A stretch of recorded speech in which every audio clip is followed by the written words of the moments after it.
اور قرآن کی ایک ایسی آیت کی روشنی میں نبوت اور رسالت کی حقیقت کو سمجھتے ہیں جو آیت قرآن میں 3 مقامات پر آئی ہے، الفاظ تھوڑے سے مختلف ہیں۔ سورہ توبہ آیت نمبر 33، سورہ فتح آیت نمبر 28، سورہ صف آیت نمبر 9۔ رب العالمین فرماتے ہیں هو الذی ارسل رسولہ بالہدی ودین الحق لیظہرہ علی الدین کلہ ولو کرہ المشرکون۔ اللہ وہ ہے جس نے اپنے رسول کو ہدایت دے کر بھیجا، دین حق دے کر بھیجا، تاکہ وہ رسول اللہ رب العالمین کو کہ اس دین کو تمام ادیان پر غالب کر دے، چاہے یہ بات مشرکوں کو کتنی ہی ناگوار گزرے۔ اب یہاں نبوت اور رسالت کی حقیقت ہم سمجھ رہے ہیں۔ 3 باتیں اس آیت میں سمجھنے کی ہیں۔ اللہ رب العالمین نے نبی کو ہدا دے کر بھیجا۔ ہدا کہتے ہیں اللہ تعالیٰ کی اس رہنمائی کو جو واضح ہو، جس طرح دن روشن ہے، کوئی اندھا بھی دن کی روشنی کا انکار نہیں کر سکتا، اس طرح کی رہنمائی کو عربی میں کہتے ہیں ہدا۔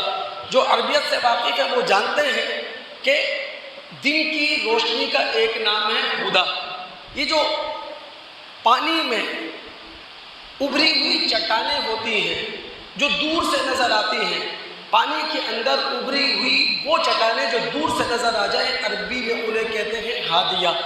تو اللہ رب العالمین نے نبی کو ہدا، واضح رہنمائی دے کر بھیجا، اور دوسری چیز ودین الحق، دین حق دے کر بھیجا ہے۔ دین حق کسے کہتے ہیں؟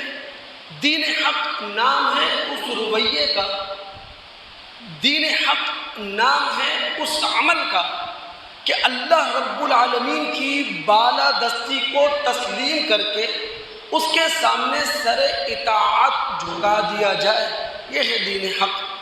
اور تیسری چیز لیظہرہ علی الدین کلہ، اللہ رب العالمین نے نبی کو جو دین دیا ہے وہ اس لیے تاکہ وہ تمام ادیان باطلہ پر اس دین کو غالب کر دے۔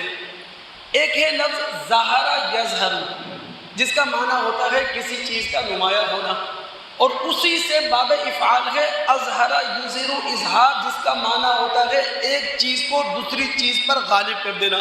اب یہ نبی دین کو باقی تمام ادیان پر غالب کرنے کے لیے آیا ہے۔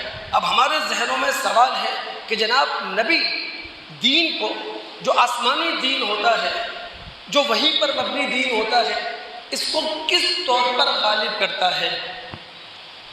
آسمانی شریعتوں کی طبیعت ہمیں یہ بتاتی ہے، آسمانی صحائف کا مزاج ہمیں یہ بتاتا ہے، الحمد سے لے کے والناس تک پورے قرآن کا مطالعہ ہمیں یہ بتاتا ہے، نبی دین کو تمام ادیان پر جو غالب کرتا ہے وہ فکری طور پر غالب کرتا ہے۔ بھئی قرآن یا دین کس چیز کا نام ہے؟ فکر الہی کا نام ہے، شعور الہی کا نام ہے، فراست الہی کا نام ہے۔ اور دین جو فکر الہی ہے، شعور الہی ہے، اس کے سامنے نہ تاریخ ٹھہر سکتی ہے، اور نہ دنیا کا کوئی علم اور نہ دنیا کا کوئی فن اس دین کا مقابلہ کر سکتا ہے۔ محمد الرسول اللہ صلی اللہ علیہ وسلم نے اپنے زمانے میں دین کو اس طور پر فکری دنیا میں غالب کر دیا تھا کہ کسی کے سامنے یا کسی کے پاس کوئی سوال نہیں تھا دین سے متعلق جس کا جواب محمد صلی اللہ علیہ وسلم دینا چکے ہوں۔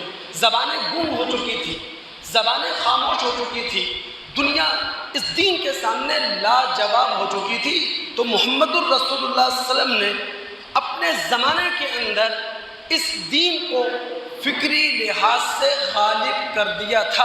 اور جب کسی چیز کو فکری طور پر غلبہ مل جاتا ہے تو سیاسی غلبہ آپ سے آپ حاصل ہو جایا کرتا ہے۔